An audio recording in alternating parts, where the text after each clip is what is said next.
Stop calling everything a need. That's how your budget dies. When everything you feel is essential, you never cut anything. And that's exactly why money keeps vanishing faster than your willpower. Most people fail at budgeting not because they overspend, but because they justify every little comfort as a necessity. Listen, you're probably not out here buying yachts or throwing cash at designer bags. Well, maybe some of you are buying the bags, but you're still wondering, where does all my money go? The problem isn't what you're buying, it's how you're labeling it. Most people are drowning in monthly expenses they've convinced themselves are essential, and when you treat a want like a need, you eliminate the only flexible part of your budget, that part that actually gives you control. And this is where it gets messy. Your brain doesn't just lie to you. It comforts you with spending. You're not just buying stuff, you're regulating emotion. That impulse purchase, that late night order, the "I've had a rough week and I deserve this" moment. It's not about the item, it's about the feeling. Stress,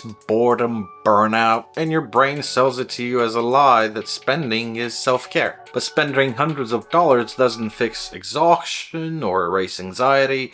It just gives you a dopamine hit and a little financial hangover right after. And the longer you keep spending that way, the more those purchases start to feel essential. But your spending habits aren't solving the root problem, and sometimes people express instant regret after they buy something, which makes the entire action fucking pointless. So it's time to fix it. Can't separate needs from wants unless you've seen where your money's actually going. So if you haven't already, take the time to track your spending. I mean, all of it. Put your last 3 months of bank statements, credit card activity, PayPal, Cash App, whatever. Get the total for everything, then sort every transaction into categories. Now your full list of expenses is in front of you. Go through it each one by one and ask yourself, do I need this to live, work, or survive? If the answer is no, boom, that is a want. Start reclassifying, go line by line and be brutally honest. Even if you choose to keep it, that's fine, just label it accurately. Now that you've separated your needs from your wants, add up both totals. What percentage of your money is going where? You may notice that wants are taking up half of your budget or sometimes more. That doesn't mean cut everything, but it does mean some things need to go or just get downgraded a little bit. When you stop pretending every comfort is essential, you finally get your money back. Your budget becomes more flexible, and instead of feeling deprived, you feel in control. So don't skip this step, own it. Define what's non-negotiable and what's just a nice thing to have. That one move gives your entire budget structure and clarity. And if you're ready to keep going, check out the next video so you can learn and understand more about your finances.